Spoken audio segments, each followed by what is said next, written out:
Welcome to Maple Syrup Blood Money, a Riverdale podcast. I am your host, Noah Carden, and joining me, as always, the Carrie White to my Chris Hargensen. Hello, everyone. It's me, Carl Dartle. Nice to meet you today. My throat hurts, Noah.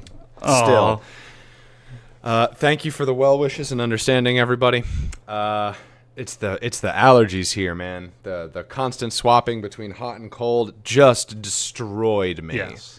And I'm still kind of scratchety today. Noah, you said you were sick. I was having some sinus headaches and stuff like that. I thought I might have had a brain tumor, but I'm feeling much better now. Jesus. Well, I'm glad you're not dead. Yeah, so am I. Though sometimes the show makes me want to feel dead. Yeah.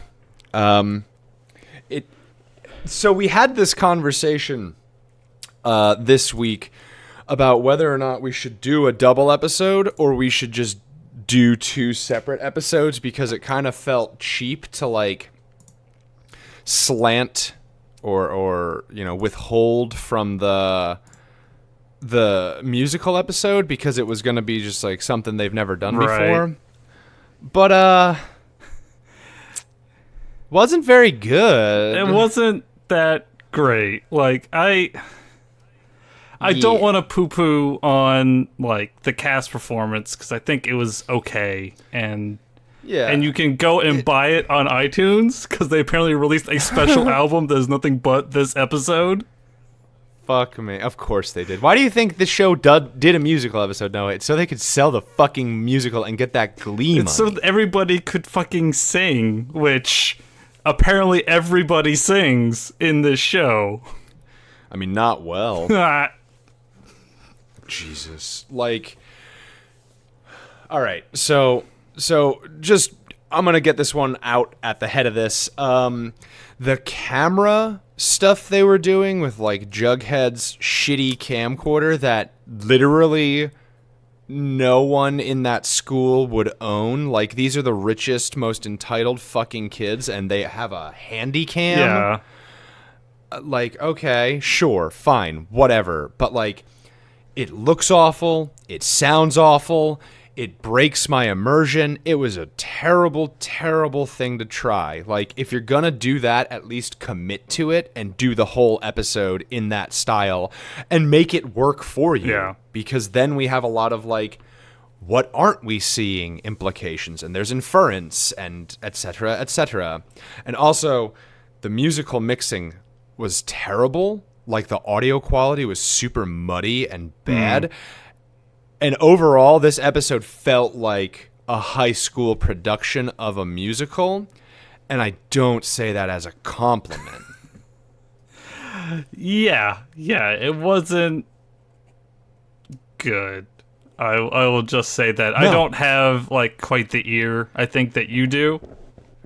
I don't have a good ear. I don't understand music. I'm half convinced I'm fucking tone deaf, but like, it sounded like a duty butt, and I'm not even a good audio mixer. I'm not saying I could do it better, but I'm saying someone could. Yeah. All right. So we're talking about Chapter 31, A Night to Remember, and then we'll get to Chapter 32, Prisoners, in a little bit. But so the musical episode, they did my girls wrong. They did my girl Josie wrong. Yeah. Like, again, they have fucking given her the short straw and treated her poorly and just melded her into whatever form she needs to be this week. She has no character development, and it's frustrating. Like, I'm glad that the actress got top billing, or not top billing, but like got billing essentially, like in the early shit. But like, I'm glad she's making more money, but from like a creative standpoint, why? She's in it as much as she was last season, and somehow she's written worse. Yeah, like, I really think that with their kind of, like, making Josie a standalone character instead of her with the Pussycats, it's kind of like undermined her character. I'd be fine if it was a solo Josie adventure, if they just fucking did anything with her. Like, you could make a supercut of Kyle being upset that they're not doing a good job with Josie, and it would be 5 minutes long. Well, if somebody out there wants to do that for us, they are more than welcome to. Yeah, fucking by all means, subject yourself to more of our bad show. Man. So what plot do we want to tackle? Because like a Domino's hot and ready pizza, I just watched both episodes just like 20 minutes ago, and I've arrived at your doorstep not quite as good as the commercials would have you believe. Okay, so Jughead's plot. He stands there with the camera. He stands there with the camera, Done. and he looks to see who the Zodiac killer is, and it's what's her name? It's the girl who gets eaten by the Demogorgon. It's Ethel. I've forgotten her character. Ethel Muggs. There it is. Did it. Cut that part out in post.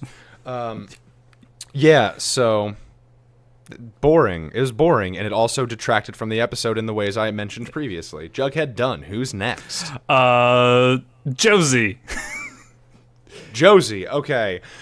Josie's mad at Cheryl because Cheryl put a fucking pig heart in her locker, but we're cool now. Cheryl said just called her out in public in a place that would be very difficult to like refute this little white girl's fucking "you're being mean to me" fucking story. And then Josie sings a song and is like, "Okay, I forgive you for the pig heart and the stalking and all that." Yep. Shit. Pretty much. All right. Next. Rapid fire. This is a 15-minute episode. Ethel gets passed up for the part of Carrie White. She would have been a better Yes. Carrie. She gets passed up twice for it, and she's very mad, so she sends threatening letters to Cheryl and the production, and then at the end of the plot, we realize that, hey, maybe the person that she's pretending to be, the Black Hood, is actually back around again. Spoilers. Convenient. Convenient. Yeah, and Cheryl, in her plot line, like, is used to sending threatening pieces of paper to people, so she is not phased. Nope. You want to do Cheryl? Okay. Cheryl. The wildest thing is, like, gang. Because I know that we have listeners who do not watch the fucking show, yes, and they rely on us for the recap. I wish that we were joking in how quick it is to summarize these plot lines this week. Yeah, because there's so much of it's comical. There's so much of the episode devoted to like the song portions that it kind of eats up a lot of like potential like plot time. I thought that the songs, all right. So, like, I thought that the songs were going to be, like, non-diegenic songs that, like, the characters were singing that were like, oh, yeah, I could tangentially relate that to Carrie. But it was just going to be like, oh, these kids are breaking out into songs about what's happening in their lives rather than these, like, really on-the-fucking-nose songs that they are singing that are diegenic. It just felt kind of weird. Okay, so all of the songs are songs from Carrie the Musical. Hold on. T for timeout. I'm sure I've asked you this before, but remember, I got a Domino's pizza brain right now. Excuse me? So there's a production, a Broadway production of Carrie the Musical. It is a notorious Broadway flop that has since been trying to be brought back off Broadway and all sorts of stuff, and they're doing it for this episode. So all of the music in this episode is songs from Carrie the Musical. Yeah, you right. I'm looking at some info and Jesus. It is a notorious flop. Man, I kind of do want to see it because the songs. Okay. So then I do need to talk for a minute there then, because the songs, I was like, yeah, these are songs that are terrible and feel like they were written for a fucking CW fictional musical. Like, that's how bad I thought these songs were written. They're okay. This is making it actually funny for me again, because this was a real thing. Yes. So, the diegesis of the music is wildly back and forth in this episode. Like, oh, for sure, they play jump rope with it, and it's not clean. There's an opening like musical bit in that is like, it's non-diegenic in that it's not actually happening. The first number. Yeah, the first number. But then whenever you see them on the actual stage, like, performing their numbers, that is diegenic.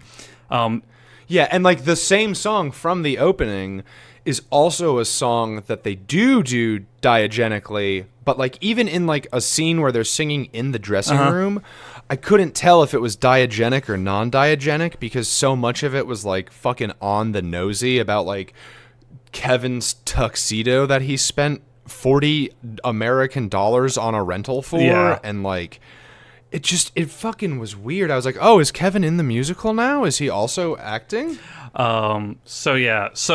And there are bits that go back and forth between diegetic and not, like Cheryl's showing off that she's Carrie White, where she starts singing, and her singing is diegetic, but at the same time, she also magically transforms into her Carrie dress.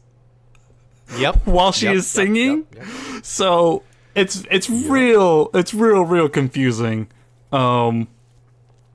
But yes, all of the music is 100% from the musical, and it makes it that much weirder. So in a previous campaign that I had run, like a role-playing campaign, like we did a very stupid goof joke because we had a character. It was a tokusatsu campaign, and it was about high schoolers, like whatever. One of the characters was an actor, and like we were fucking joking around at the table about like, what would be the worst musical you could do? And like I jokingly was like, oh yeah, it's Jaws the musical. Like they're singing about this shark, and then we decided that it was Jaws 3 the musical.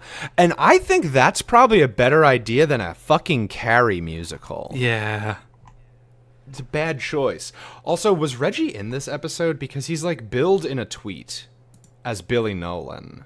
I don't know. I don't think I've seen him in the episode. If he's there, he's like in the background. Yeah, because what sort of drew me into it was Roberto posted a tweet with like the cast list, like a diegenic cast list. Yeah, I don't. And like all of the character names are signed except for Reggie, and he's billed 4th.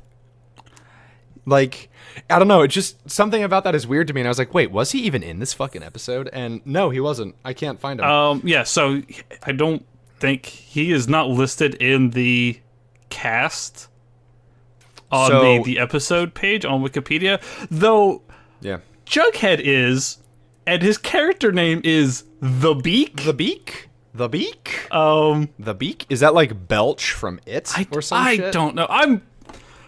All right. We're back to the plot now. So where were Betty and Veronica? Archie, Betty and Veronica are fighting, and then they make up with a song because Archie fucking manipulates Betty, like it's true. Emotionally. It's true. He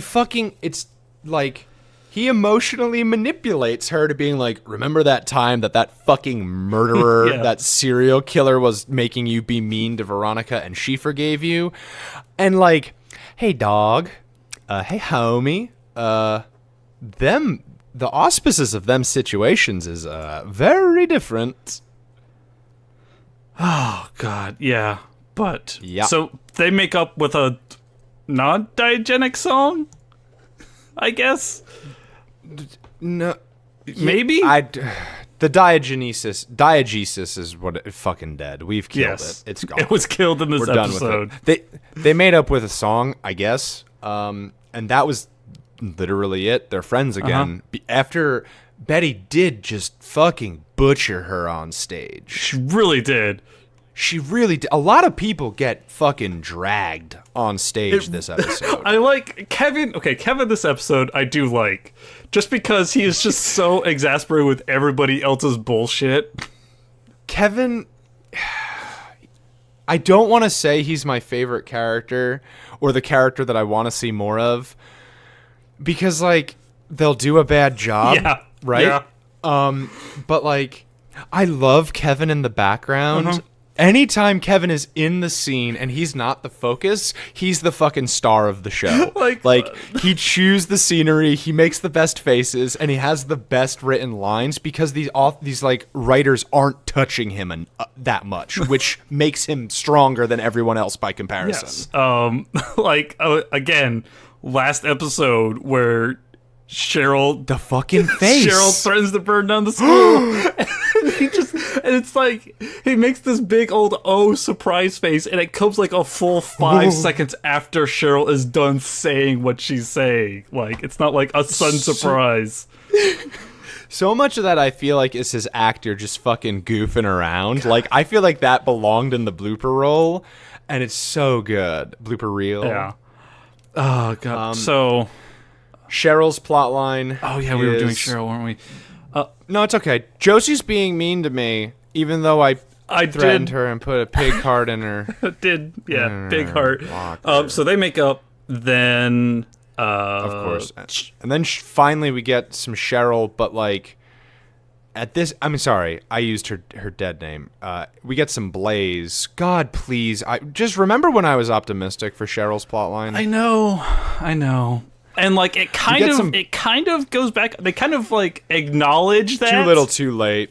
Yeah, and they lampshaded in the laziest way possible in a conversation with Tony Topaz, who again is a character that I fucking love, and I am glad is in the background. Yeah. So don't touch her. So she's my favorite. Don't touch her. Leave her and Kevin alone. So Cheryl is chased off of the production by who we find out is Ethel. But and she's replaced with Midge, and her mommy like tells her she can't do it. Yeah, her mom tells her she can't perform. Can't do the show. And then her and Tony have a conversation about how like, she's not the same girl that like burned down her house and threatened her mother by cutting off her oxygen and stuff. She, which. Only now, in hindsight, did Tony ever know that? Oh God! Hey, did how? Right? Like I get the feeling that maybe somebody somewhere probably told Tony, like, "Hey, I totally like." There's totally got to be rumors about how Cheryl maybe burned down her house or something. And that is confirmation now, but no, because here's the thing, I feel like that takes away from Cheryl committing the perfect crime, right? Because she got away with it, and now she did just admit it to her girlfriend, who I'm not sure if I want to give her credit or be like, bitch, what are you doing? But she does take it in stride. There is apparently... God, Tony's fucking great. I love her. There is apparently a cut musical bit between Cheryl and Tony that I have not actually watched yet, but if you can look it up. I'm going to look it up. I think it's Entertainment Weekly has the video of it or something. So maybe she confesses to burning down her house, like, in that number. I really did it. Well, I'm watching the scene right now. Fire. I'm watching the scene right now. I don't know if I can do it anymore. I'm not the same girl who burned down Thor and cut off her oxygen. Sure you are, says Tony. Like, she doesn't care. Yeah. Just like, it's cool. Everybody do a little arson from time to time. God, I feel like I might be yelling at the Tony's mic. dope. Yeah, I found it. I'm watching the vid. Okay, so yeah, it's just like... And then Cheryl just threatens her moms. Like, she's like, I'll fucking destroy you. Yes. And you're a pig and you belong in a barn. Which is a good line, and she said it more better than I did. She does cover herself in what I assume is pig's blood, but I would like to think actually is Jason and Cliff Blossom's blood. Like, she talked to the creepy morgue assistant, and he just has, like, all of their blood. Oh, think of the stink. You haven't thought of the stench, you bitch. Okay, so she put that bucket down, and for a minute I was like Kyle's Riverdale brain took over, and I was like, oh fuck, she put a whole bunch of gasoline in a bucket. She gonna burn this mub down. I thought the same thing. I thought she was gonna do it again. But then I was like, yeah, I was really fucking jazzed for that. But then it was like, oh, they use a bucket like that to put the bloods on Carrie. Yeah. It's fine, but I mean, I feel like doing it again probably would have cheapened the impact. Okay, but the candelabra shit was tight. Like, no, see, this is what they fucking do, Noah. They fucking did it again. I know. I'm excited. I'm excited for Cheryl, genuinely. One quick thing. She does this. She covers herself in blood. She threatens her mother. She effectively gets herself emancipated and kicks out both her mother and her long-lost uncle from the house. So it's just her and the archdeacon in the house now. She does all that. And then, I believe we do see her later in the crowd at the musical. And this all happens while everybody's prepping for the musical. So, like, she threatened and kicked out her mother, and then took, like, the fastest shower ever to get all that blood off of her, and got, like, all of her makeup and hair done, and then went to the school musical. Cheryl is a fucking master of efficiency. It's mage hand or prestidigitation. She's learning from the archdeacon. She prestidigitated all that blood right off her body. Where does the blood go when you prestidigitate? We always had a joke about a god of prestidigitation whose realm was just constantly being bombarded with garbage that people prestidigitated away. Did you see Thor Ragnarok? No, I really want to. So, the planet that they end up on is just like a planet where all the shit in the universe kind of just ends up in. There's a garbage planet? Yeah, pretty much. Like, there's a bunch of, like, interdimensional portals that garbage just falls into. Okay. So that's how I see prestidigitation working, by the way. So, that's that. Archie's plotline is he emotionally manipulates Betty, and that's it. No, he also emotionally manipulates his dad. Oh, right. He has the plot line. Okay, so here's that plot line. His dad comes in and he's like, I'm going to build the sets. And he's like, thanks, Dad. And then Hiram Lodge is like, I bought you a car, Archibald. Aren't you fucking horny for this? Don't you want to rub your dad's face in it? And he's like, not really, dude. And then Hiram Lodge shows up at a high school for all of 180 seconds to be like, I bought your son a car, Fred. And then Fred gets mad, and like Hiram watches him storm off, and then he leaves. Yeah.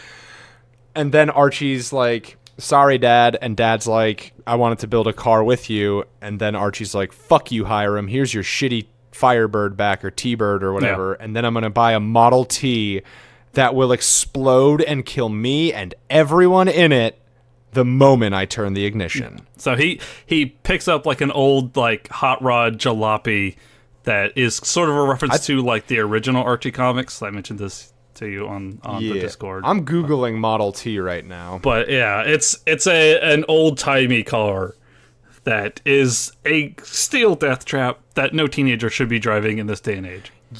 For sure. Like, think of the safety features. There are none.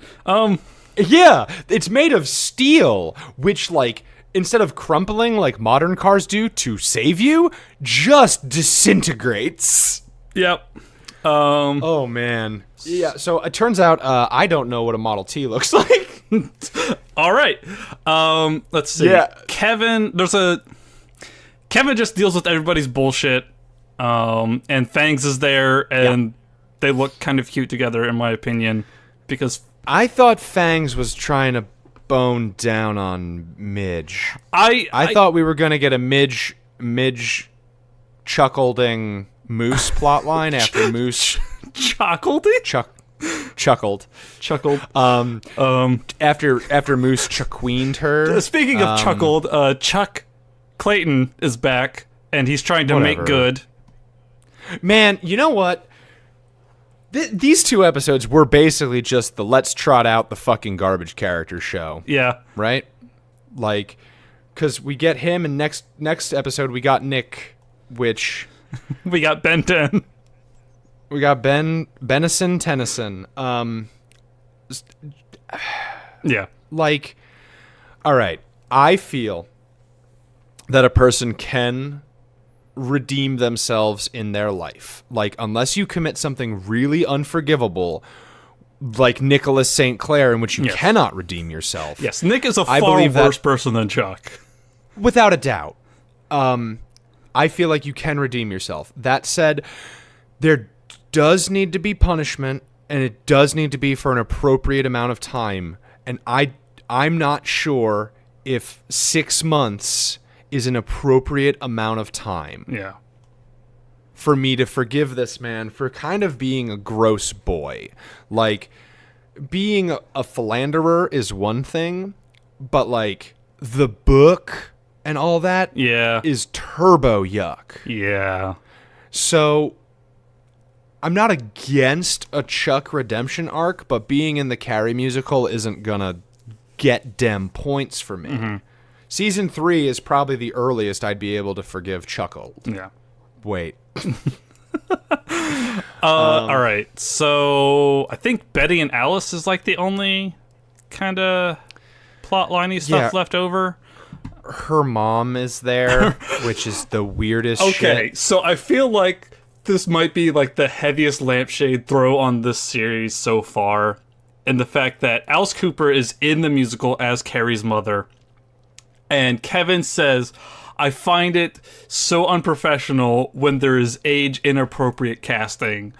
And like I was looking at all of like the cast members' ages earlier. Yeah. And like who is it?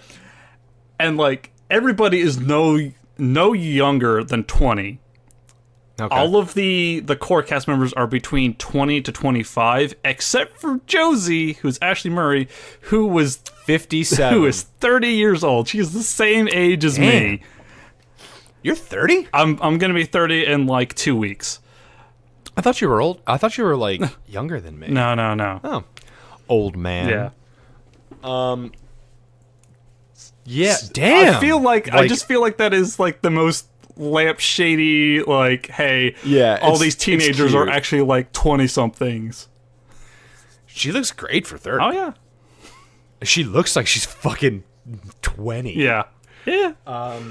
Yeah, good for her. All of these kids look relatively young, though. They do all look really young, and which is good. But good for them. Still, like, they're in their 20s. Oh, no doubt. They're definitely not like the 15, 16-year-olds they're supposed to be. No doubt. Also, dear God, I just noticed one of the like cards on Veronica's mirrors for like different musicals, and it's lease instead of rent. God damn it. Okay. Oh God. What the fuck? Okay. Whatever. Anyway. Fine. Whatever. So anyway, the worst. It really is. So Betty, Betty and Mama. Betty and her mother, basically, they deal with like some people leaving me drama. Alice is constantly worried about everybody leaving her, especially Betty. Now that Polly is gone, Chic has been run out of the house, Hal's gone. So Betty is like, "Hey, Dad, why don't you come back home and try to like make good with Mom?" And they still kind of like scrap and fight a little bit, but they seem to kind of like make up some, which fuck Hal. Fuck Hal. Fuck we'll Hal. talk more about Hal in a bit. Yeah, whatever.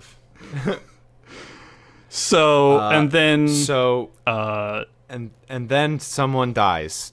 Yeah, well, Chick shows up at the musical for reasons. Just to look creepy. Yeah, just to look creepy. And then Midge gets murdered at the musical by the actual Black Hood, and she's pinned to the set. Wall? Yeah, the wall set. The word you're looking for, wall? Yeah, I'm sorry, I'm getting distracted. Got that Domino's brain, dog. I got that Domino's brain. Oh, man, I could go for a lava cake right now. Yo, I want that, and I want that jalapeno garlic bread. I don't even like Domino's, but it's all I want now because I make this joke every other Saturday. So yeah, that's pretty much it for the episode. I thought she was fine. I wasn't thought she sure was gonna if she was actually gonna be dead or not, but there's a hey gang, Midge died. Midge is dead. Midge fucking beefed it after being in the show for a total of 4 minutes. Yeah, yeah, Midge is dead. I think Roberto has a bit of a hard-on for killing Midge because she's also like one of the first people to die in Afterlife with Archie. In a pretty fucking ghoulish way. Yeah, her and Moose both like turn into zombies. Yeah, and then fall into a pool. Because they were fucking and then they fall into a pool. Yeah, like Midge does not get off easy in this stuff. Also, I wanted more Midge because I don't much care for Moose's actor. There's something about him that bores me. Yeah, he's kind of mediocre. Kind of oafish. Yeah. So yeah, that's the musical. That's it. And so smash cut. Chapter 32, Prisoners.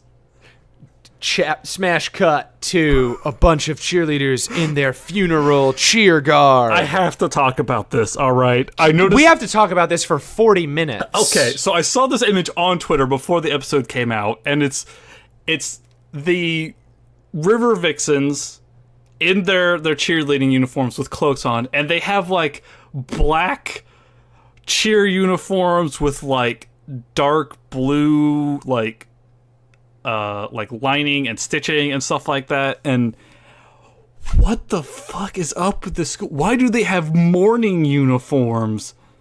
Like, is this like a home away thing? Like, what's up with this? I have literally no idea. Like, they had to fucking pay a company or someone to make these ghoulish, like, red and black costumes, cheerleading attires, and cloaks, because so many fucking kids die in this town. Also, it's not even their school colors. No, it's not. And like, what the, like, okay, so Lucy Bauger had a tweet about this, and just like, she agrees with us that the best part of this week's Riverdale is the revelation that the River Vixens have funeral-themed cheerleading uniforms. And like, yeah, dog, I agree. Lucy? Or Lacey? I called her Lucy. It's Lacey. I'm sorry, y'all. Oh, God. And, okay. What the fuck? And like, this has to happen a couple days after Midge is murdered, because like, it takes at least a couple days. Too. For like a funeral to get like set up and everything. And how long have they had him? Yeah, have they had them since? We haven't seen him at other kid funerals. Have they had them since like Jason's death? Is it a military uniform? Like, you have to wear it to formal events? Oh God, I have so many fucking questions. Also, some people are wearing some very inappropriate gloves. Like, Jughead has like his fingerless motorcycle gloves on, and hey y'all, and Cheryl's wearing like driving gloves. Mm-hmm. Oh, God. If you own fingerless gloves and you don't use them to like hunt, get rid of them. You don't need them. Yeah, like they serve no purpose, and I want to tell you, they don't look cool. Like, you look like a dweebus. Fingerless gloves, man. Like, they're the fedora for your hands. Okay. When I was younger, back when Pokemon first came out. Oh my God! I went as Ash Ketchum for Halloween. Cosplay is a different matter. Cosplay is totally different. And I may have worn, like, that outfit or parts of that outfit, like, out into regular public. Oh, no. Not. Noah. I was young, all right? I was young and stupid. Noah, I'm ready to disconnect the Discord call. It's okay. We all had stupid fashion choices when we were younger, myself included. I had like this really dumb fucking hat that I have never even been able to find the correct word for what it looked like. So don't even worry about it. It looked fucking dumb. All right. So the River Vixens do a thing, and then Cheryl makes what I would say a very context inappropriate speech about finding and killing the responsible party. Yes, she threatens the sheriff. She talks about like being the raging furies of ancient Greece to find the man who did this, like in front of her mom. Yes. Like the mom who just had her kid get dead. Like, Cheryl, don't. Also, can I just say this? It is so nice to have Cheryl back. Like, this is a really good Cheryl. I think classic season 1 Cheryl with like inappropriate timing and like fury. We have classic Cheryl. We have Cheryl. Coca-Cola is just Coca-Cola. Never mind. The joke didn't pan out. Pack it up, everybody. Take it out in post. All right. Well, just close this. All right. Fucking delete the whole timeline. All right, let's start it over. This is Maple Syrup. So do we want to just finish Cheryl's plotline? Because that was it. She does everything she can to try and fuck with the sheriff. Yeah, she keeps fucking with the sheriff, and like she might have thrown a brick at the sheriff's car. It's kind of hard to tell when that scene comes around. And spray painted killer on it. Oh yeah, that's right. I keep missing that because I'm colorblind. I keep forgetting that you're colorblind. Everybody does. Trust me, you're not the only person. There have been numerous times where I've been hanging out with people and I'll say like some very egregiously wrong color about something we're watching, and they'll just look at me like I am insane. Did I ever tell you my yellow-orange thing? I don't think so. So, I fuck up yellow and orange constantly. Okay. Like I will always flip them up. I see them correctly. But when I was in kindergarten, the kindergarten teacher was like doing like color stuff. Mm-hmm. It might have been preschool. The thing is, I was a child and I was in school. And she was holding up like the color signs, and she must have gotten them mixed up or something, and she wasn't really looking at them. And she pulled out. I have to like stop and think about the correct color. Yellow, like the color of a lemon. Mm-hmm. And she points at it and she goes, orange. And like we have to repeat it and we have to say it. And then she goes to orange, the color of the fruit, and she goes yellow. And so like that has been so ingrained in me that I will fuck up yellow and orange at almost every possible opportunity. You have been irrevocably damaged by this one teacher. Very much so. But like it's not an actual color blindness, but I get a lot of guff for that. Jesus. Well, to be fair, orange juice is yellow. So what? No, it's not. It's like orange is yellow. Don't do this to me. We're gonna have some real problems when we have to pick out orange and yellow things if we ever somehow end up in a situation like that. I need you to go get me some oranges. Okay. Pass me the... Okay. So... that's really about Archie's it for plotline. Cheryl. That's it for Cheryl. Yeah. She like gets ringed in with the lodges who want to oust the sheriff. Yes. Whatever. Like... Archie? Do we want to do... Let's just get the Archie thing out of the fucking way? Or do we want to end on that? Because I have a lot of choice words. Real quick, let's do the sheriff. Because thank God. The sheriff is just, he's trying to do his job, and then he gets told by the deputy mayor that he's going to be kicked out of his job, and somebody else might be brought in. And then he says that, you know, if Fred Andrews becomes the mayor, he might be able to keep his job, but if the lodges win, then he's totally going to be out. And this brought something to mind that, okay, there is, like, a serial killer in the town of Riverdale. Yeah. Even if it's copycat, there is a serial murderer. Why is the FBI not here Why have they not shown up yet? Oh, because there was an FBI. Oh, wait. He wasn't an FBI agent. Oh, wait. He was a ghost. Yes, he was a figment of Archie's imagination. Yeah. How has the FBI not stepped in? I don't know. I will attest that because of the mists that enshroud the Tri-Town area of Riverdale, the FBI doesn't exist because it's an extraplanar area. It's a domain of dread, and the FBI can't reach Ravenloft. Okay. That makes sense. I have to rationalize this way, or else I don't know how I could watch the television show. Okay. So he puts up his murder board again, and he's like, "They want me to step down, boy." That's not even his voice. No. They want me to step down my sweet son, who I love very much. My sweet, He's still sweet the best gay dad son. in the show, right? He's still the best dad in the show. He did cheat on his, like, active duty wife. Mm-hmm. Somehow I still think he's the best dad in the show. Although Fred Andrews has been doing a pretty good job. I think Fred is eking him out by just a little bit.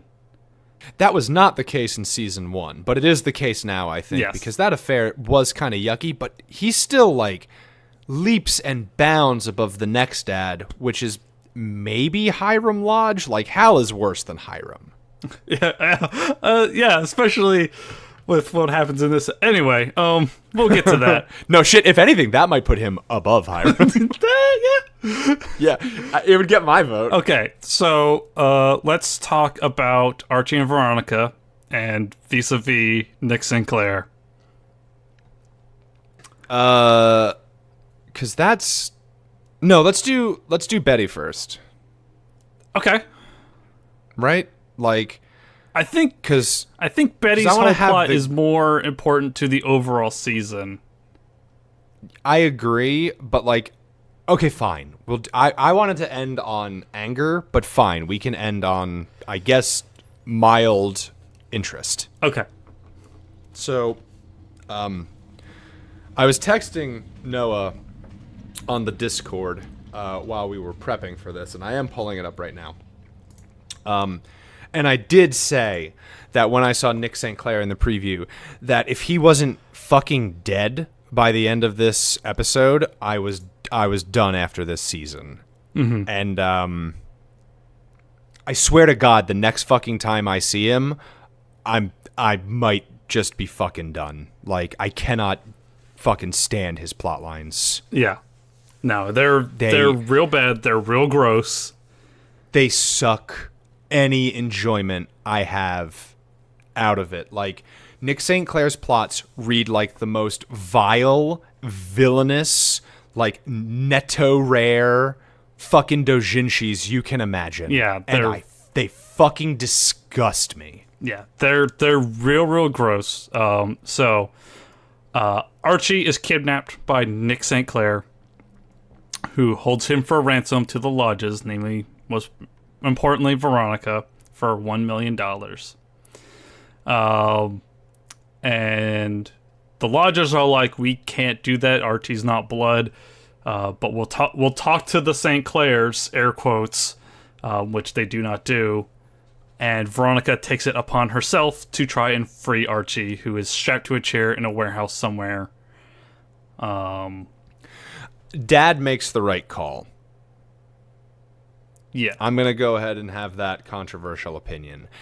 Because if they do give in to the St. Clairs, they gonna be weak and someone's gonna hurt Veronica. Yes. Dad made the right call. He made a very fucking tough call, but he made the right one in my opinion. He does. And I feel that Nick St.Clair pretty much says it himself, like, even if he does get the money, he's still gonna kill Archie to make his bones, as he says, and become a member of, like, a full-fledged member of his family's crime business.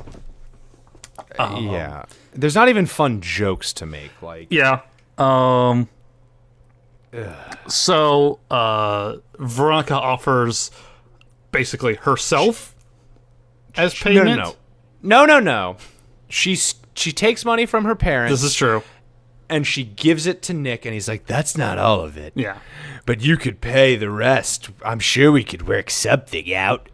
And then, like, she's like, fuck, all right, fine. Which is like, I'm not exaggerating when I say this is the plot to an NTR. Riverdale writers, I got your fucking number. I know what your fucking sad panda search history looks like. You're on fucking blast. Oh, God. Fucking watch it. Oh. And so, yeah, like, Veronica makes a good play, and literally in another twist and turn from several fucking NTRs, like, fucking, like, Nick puts a fucking laptop. I'm sorry I'm cursing so much this ep, y'all. I have some hot emotions about this. But, like, he puts a laptop in front of Archie and is like, I'm going to make sex, like, forced, non-consensual sex, even though, like, I see it as consensual because, like, it's coercion. Yeah. That's not fucking, it's rape if it happens. Yeah. And you're going to watch.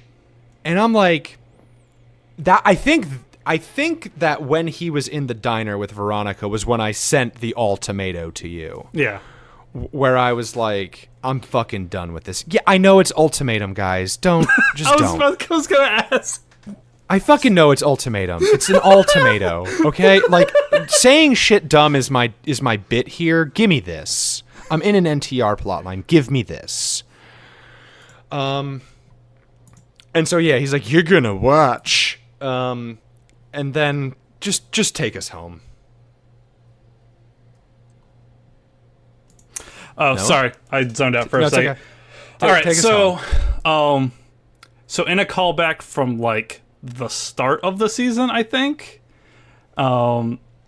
Veronica grabs her locket with the pictures of her and Archie in it, and she goes to the hotel, and she drugs Nick St.Clair.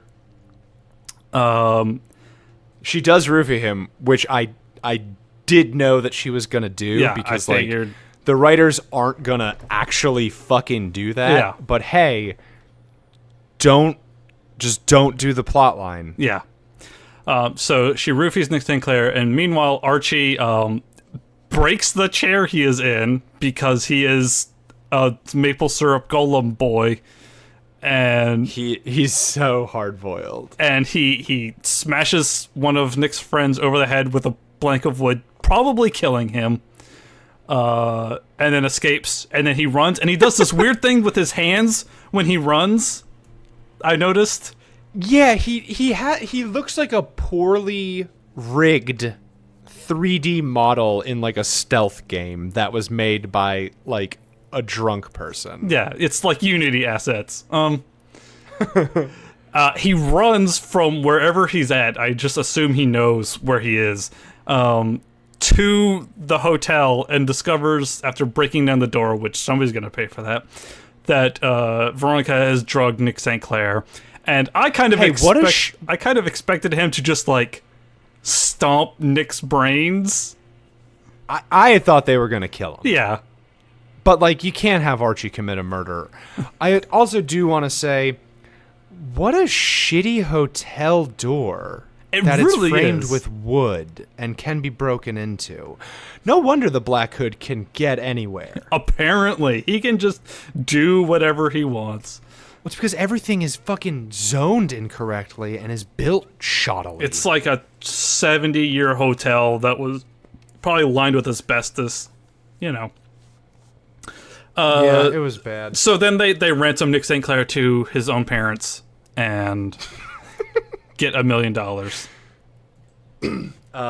Yeah, they do ransom Nick St.Clair, which, like, in universe there would have to be repercussions if you fucking executed Nick St.Clair. Yes. Like, I get that. But if the St. Clairs had no idea what Nick was doing, you could have just killed all three of them. Yeah. You could have just done it, and then there would have been no in-universe repercussions because we set up that the St. Clairs had no idea what was going on. Yeah. Yeah. So yeah, that's pretty much it. Other than Archie wants to make his bones with the lodges by killing the Black Hood. I mean, I guess it's something. Sure. Yeah. Whatever. Because yeah, the Black Hood is back for real. Yes. This time. I mean, no one's fucking surprised, right? Like, the fucking janitor didn't cut his finger off. Yeah. It was cut off, and we've all seen Saw. Yeah. Yeah. Like, we know what happens to the guy from Lost. We've seen the movie. Lost? He got coerced into being the Black Hood, or else the Black Hood would have, like, murdered him or someone he loves or something. Are you talking about Carrie Elwes? Is that his name? Yeah, and that's the guy, that's Wesley from The Princess Bride. No. The guy from Lost who is like the little Weasley guy, he's one of the others. He's like, Jacob, why? Why not me, Jacob? Whatever. Fucking, he's the guy in Saw who isn't Jigsaw, but makes those two dudes in that bathroom cut their feet off. Okay. That's the Saw movie, by the way, everybody. I'm sorry if you haven't seen Saw. You're not missing much. So then we'll end with Patricia. Yes. Elizabeth. Right. So I don't think so. Elizabeth Trisha? Okay, I'll settle. Okay. So yeah, Betty and Jughead decide to... I think they decide to go find out who Chic really is. So they go to the Sisters of Quiet Mercy, and using the info that they gained at some point that Cheryl was being forced into a legal conversion therapy thing. They threatened the Sisters of Quiet Mercy to get Chic's file, who it turns out that Chic is not Betty's brother. He's just some guy. He is some guy that is posing, or is kind of posing as her brother by like a lie of omission. Kind of. They find a picture of Charles Smith, who is the real brother, and they take it back to Alice. I'm sorry, I'm zoning out. I keep zoning out for whatever reason. That's okay. They take it back to Alice, and they show like, hey, Chic isn't who he says he is, and they like corner him, and he like grabs a knife, and Jughead tries to like stop him, and then Betty just bashes him over the head with a rolling pin, which is rough. She does clobber and time him, but he did really get just a good gush of blood from somebody. Yeah, from Alice. And then they tie him up in the basement to a chair. I mentioned this to Kyle earlier, but there's a lot of people tied to chairs in this episode. Yeah, way more than I thought there would be. Yes. We're above quota, y'all. So they basically threaten Chic to explain what happened to the real Charles Smith. And he says that he's dead, that Alice turned him away, thinking he was like some sort of solicitor or something like that, and he OD'd on Jingle Jangle, which I wasn't... That's our first confirmed death. I was not aware that you could OD on Jingle Jangle. Me neither. It turns out you can't, because he did an OD on Jingle Jangle. No, he was apparently violently murdered by Chic. Because did kill him. Yes. Apparently, the real brother was a good boy who helped that very nice woman with her groceries. Yes. Apparently, Charles was an okay dude who ended up in the seedy hotel in Centerville with Chic, because Betty and Jughead go to investigate, and they yeah, they learned from a neighbor that he was a good kid, but apparently there was a murder of passion that he was apparently killed, and the stuff was disposed of covered in blood, like the blankets and pillows and shit. So they bring Hal into the fucking sitch, and they catch him up on everything that happened, which it just dawned on me, like, how the Black Hood suddenly knew all this stuff. And if this is a fake out, genuinely, I wouldn't care. Like, I would be like, oh, whatever. It's fucking anyone then. So the Black Hood calls Betty again with the lollipop ringtone, which, Betty, come on, change that fucking ringtone already. Bum. And he actually mentions the dead Shady Man before Alice and Betty confess to him about it. Oh, okay, good. Then at least I have my chronology screwed up, and I don't have to be frustrated if it turns out not to be him. Okay, good. And then Alice goes to FP and confesses the whole thing about Charles being their son. And FP is very confused and goes with Alice to, like, figure out what to do with Chic. When they get back, FP is like, what the hell are you doing, Jughead? As Jughead is just beating the shit out of Chic in the basement. Just butchering him. Yeah, he's beating up real good. And FP's like, yo, dog, you can't do this. We gotta let them take care of their own, and we'll figure it out. Like, we'll help them when they need us, kind of thing. Betty is then coerced into giving up Chic to the Black Hood because of what he has done. So she steals the Grunderbus, which they still have. It is so important to me that this gun keeps coming back. Yes.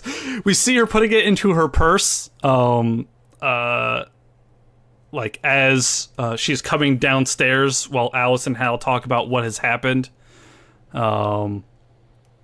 She sneaks downstairs, she pulls out the gun, and Chic asks her where the gun came from, and she says she stole it from a school teacher.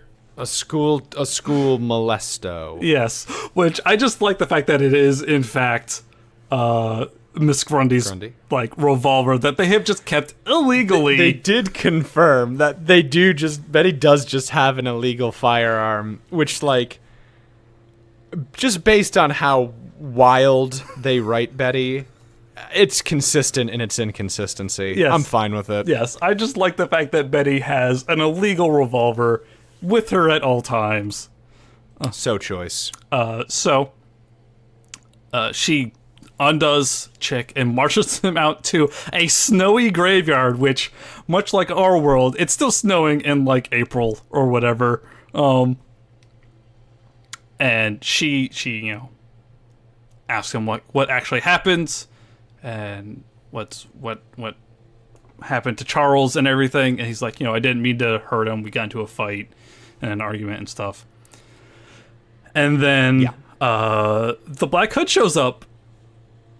And Betty's like, never thought I'd be glad to see him. Yeah, he, like, actively, he's just standing on the edge of the graveyard. And he's like, all right, I'm going to give you a head start. You got, like, a 70% chance. 70. Up 60. Yep. Uh-oh, it's 50 now. Yep. You're done. Yeah, so Chic runs. I do like the fact that Cheryl's like, not Cheryl. Patricia? Betty is like, hey, he's totally not here for me, dog. He does not care. He's only here for you. He does not give a shit about me. So, Chic books it once the Black Hood starts coming for him. And she's just like, bye, Chic. The Black Hood looks at Betty and then barrels after Chic. Chic's fine, by the way, everybody. Chic's gonna live. I do like fucking the Black Hood running is like the most awkward kind of like waddle run I think I've ever seen. Yeah. Like, I don't want to slip on this snow. Yeah, like he's just kind of like this bow-legged run thing. He's never gonna catch Chic with that form. Yeah, no. I feel like, and then it's good. When she goes home and she's like, Mom's like, "Where were you, Patricia?" And she's like, "Oh, I took Chic to a bus stop and I put him on the bus and then he left." "Hey, where's Dad?" And she's like, "Oh, he went out to look for you." And she's like, "Dun dun dun." Yeah. So yeah, the Black Hood is probably Hal. I'm fine with it. Yeah. If anything, it strengthens Hal's character. Yeah, it actually kind of, makes me like him more. A little bit. It's wild. It's wild saying that about a fucking serial killer in this show, where I'm like, yeah, he's not the worst dad anymore. He is a serial murderer who has killed at least one child. At least. Midge, I don't think anybody else. Oh yeah, for sure, big time. At least just murdered Midge and Miss Grundy. She deserved it. Pedophile. She can go. I'm fine with it. Tried to kill Fred. Tried to shoot 2 children in their car. Yeah, almost killed Moose. Which, watch out, Moose. Who else? Who else did he try to murk? Archie. He tried to kill Archie. Yeah. He hasn't really done much, huh? No, he's just kind of been around. Yeah. So, yeah, that's pretty much it for the episode. Hal's probably the Black Hood. I'm fine with it. How many episodes until it's over? So, we have 3 more episodes. Shadow of a Doubt on May 2nd. The Killing of a Sacred Deer on May 9th. And then Brave New World on May 16th. I think Brave New World will probably get the answer to who the new mayor of Riverdale is going to be. And that's going to be like the big thing for the next season is how to deal with that. Okay. It's probably going to be the Lodges, if I'm going to guess. But probably. Unless something big happens. Which, like, fart sound effect. Yep. I don't care. Okay. Just get rid of Hiram. Fuck me. Like, Riverdale tried too hard to do too much. Yeah, I really think that the 23 episode season was probably not the best choice. I mean, yeah, but just like even the plot lines they're doing are fucking boring. Like Hiram is super cookie cutter. Hermione lost any interesting depth and just became actually a monster. Mm-hmm. Fucking Fred he's a one note, which is boring in its own way. Archie's fucking boring because he's associated with boring Hiram. Boring Hiram. Whatever. Like, it's fine. It's all I wanted was Blaze Blossom. That's the name of my autobiography. Put that on your tombstone along with some pepperoni. Bury me with it. I mean, there's 3 episodes left. Hopefully they do something interesting with, like, Cheryl or Josie. No, stop touching Josie, actually. Just leave her the fuck alone. Don't touch Tony or Kevin either. Yeah, actually, just finish up the boring stuff with Archie and Betty and Veronica. Mm-hmm. Betty's stuff's actually moderately interesting now because the Black Hood's back. Yeah. Like, that was one of the more engaging parts of her storyline. Yeah. But yeah, beyond that, let's just finish this Hiram Lodge shit. Because if Hiram Lodge is the main antagonist of season 3, I don't know if I could do a full season of that. Genuinely, I don't. Yeah.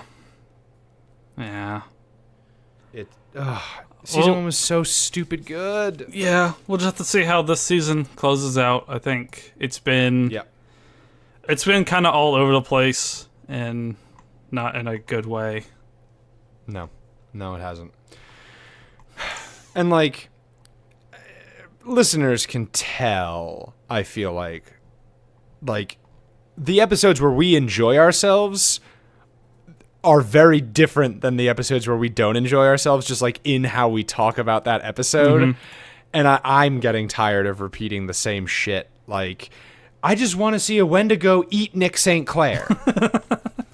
That's fucking all I want. God, I really hate that the whole Sabrina thing kind of killed the supernatural element. Yeah, because we were getting like some real good, like creepy, like possibly supernatural shit happening, and then the Jason imagery was so potent. Like the Jason imagery, like earlier this season with like the Candyman and like driving our boys with an H.P. Lovecraft crate to fucking Greendale. It was so interesting to meet like some creepy Russian mobsters, and then like Archie seeing like a zombie deer. Like there's some really good like kind of creepy supernatural shit going on, and then it just kind of cut print fart. Yeah. I don't know. Well, I hate like crapping on this show. I hate talking about it like this, right? Yeah. Like, because I really did love the show, and like it's not fun audio to listen to, and like whatever happens, Maple Syrup Blood Money, I would like to keep doing something with you. Yeah. I hope the season ends really well, and that the authors just come directly into my house and shut me up with some like shit that they've been building that I just haven't seen. Yeah, like I really hope the season ends strong. I think we'll get Sabrina. We'll get Sabrina in October, and I don't know when they're starting shooting season 3. Like now, I believe. Okay. So hopefully, we'll see how Sabrina season 1 turns out, I guess. And yeah, Sabrina, no matter what happens to Riverdale, I'm definitely going to watch the first season of Sabrina. So there will at least be that we can jump to. Like, no matter what, I feel like if I'm not interested in doing Riverdale season 3, which I would apologize to you in advance for, but like, I don't want to do, you know? Like, no, I totally understand, and I definitely hope our listeners understand that. Like, welcome behind the curtain, listeners. Like, we don't want to make these fucking decisions without you, because like I could imagine if you are exacerbated hearing us be exacerbated. We don't get it. We don't want to release something that isn't like at least moderately fun to listen to. And fun to do. And fun to do. And I think those two things kind of go hand in hand. And yeah, exactly. So we'll at least do Sabrina. Is that a 12? I believe it is. Please say it's 12. It's 10. That's even fucking better. Because they're doing 2 back-to-back seasons. They're filming back-to-back seasons, and it's 20 episodes. So it's going to be 10 episodes per season, I believe. That's kind of like... That means the two seasons might be really good then, because like they'll both have distinct plot lines, and they'll be headed by the same staff. Yeah, and I think that's kind of Netflix's MO, is doing 10 episode seasons, because a bunch of their stuff is usually around like 9 to 10 episodes long. So yeah, we'll definitely at least do that, and we've got some stuff kind of planned out for in the interim. Yeah, in the interim for some of the stuff during the summer. We've got some. There's no more breaks before the end of the season, right? No. Good. Yeah. So once after probably May 18th, which is my birthday. Hardy Burn Day. Yeah. We'll have some stuff. I know we've got sort of a special thing planned for the beginning of June. So look forward to that. It'll be fun. Yeah, it's going to be great. So where can they find us and you there, Kyle? Hi. I'm Kyle Carty. Thank you to those of you who supported the Savage Tokusatsu Kickstarter. It successfully funded, like, way above what I thought it would fund. Yeah. Like, it's buck wild. So for those of you who tweeted about it or did anything about it, thank you so much. If you want to check me out on my Patreon, patreon.com/Kyle Carty.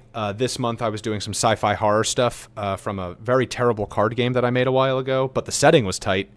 Oh, hey, real quick. What? Kind of related to Savage Tokusatsu. Apparently, KJ Appa was nearly the red you-know-what for the recent movie. For real? He was almost the red... We can say it now. Like, I'm fine with it now. Fucking at me, Savan. Don't do that. Don't do that. Listen, I'm influenced by a hell of a lot more than the Power Rangers. But yeah, that would have been a good cast. But like, it's funny. I really liked the Power Rangers movie.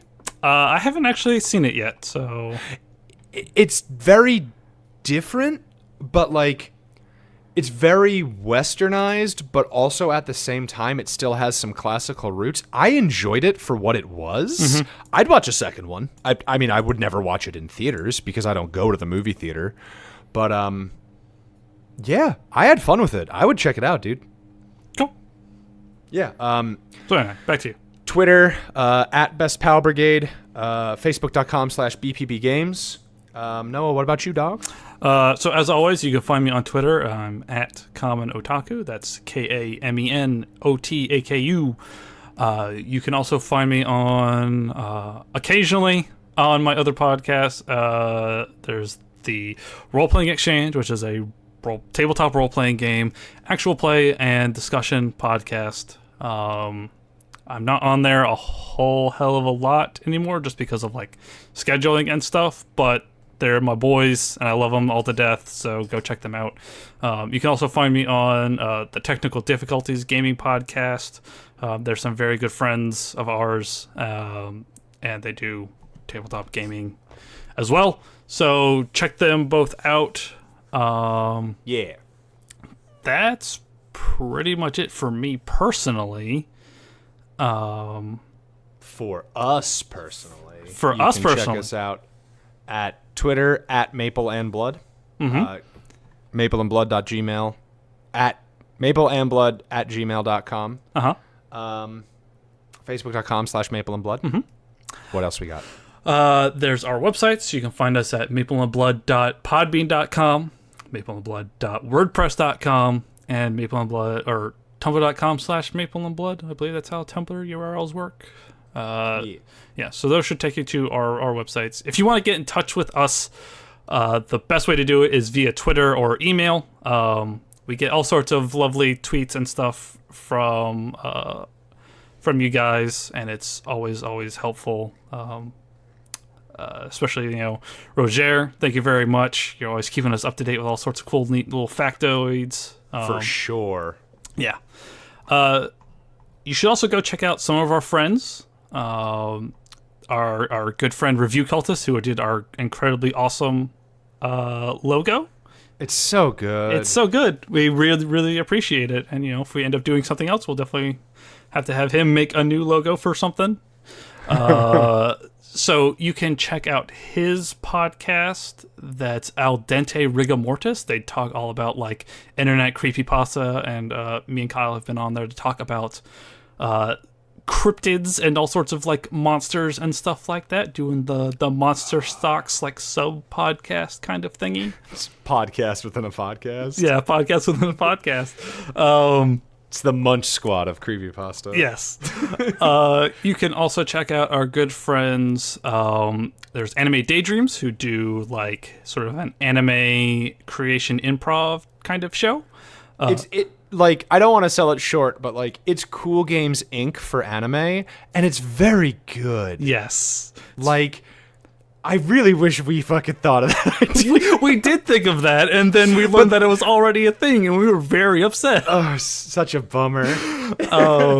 So you can check them out. You can check out our good friends at Kame House Party, who do a very much like us. They watch and review every episode of Dragon Ball, starting from the very beginning. They do episode. My favorite Dragon Ball is the little bald man. The Goblin Jr. My favorite Dragon Ball is Garlic Jr. I know it is. So you can check them out. Who else do we know? You can check out the Mix 6. We've had them on before. They talk about beer and all sorts of weird pop culture and philosophical topics and stuff like that. Yep.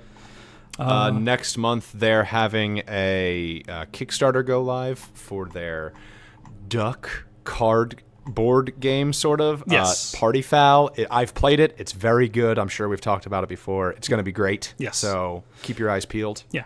keep an eye out. They got art from Casey Green, the legendary. And hey, you know what? I'm gonna put this one out there. Hey, listeners, if you got something that like you want a shout out for, and like just hit us up with it, we'll take a look at it and see if we can shout it out. Like, we'll approve it, but Here, like, yeah. Let's do this. I'm gonna steal this from our friends at Comedy House Party because they've been doing this. You go onto iTunes or whatever service you use, and you leave us a 5-star rating. Whatever you put in there, within reason, we will read on air, word for word. So you want to put in like your grocery list within reason. Yes, within reason. We don't want any like racist diatribes. But God, you want to put in your fan fiction, we'll read it. You want to put in your friggin' grocery list, go ahead. We will read it on the air. Yep. Or at least an excerpt of it, because some fan fiction is very long. It really is. I think there's a word limit on like the iTunes review, but we'll find out. So yeah, if you want to give us a review, it'd be much appreciated. And yeah, we can do like that fun little way to do shout outs, because like if you have a cool project that you're doing, let us know. Oh yeah, because definitely.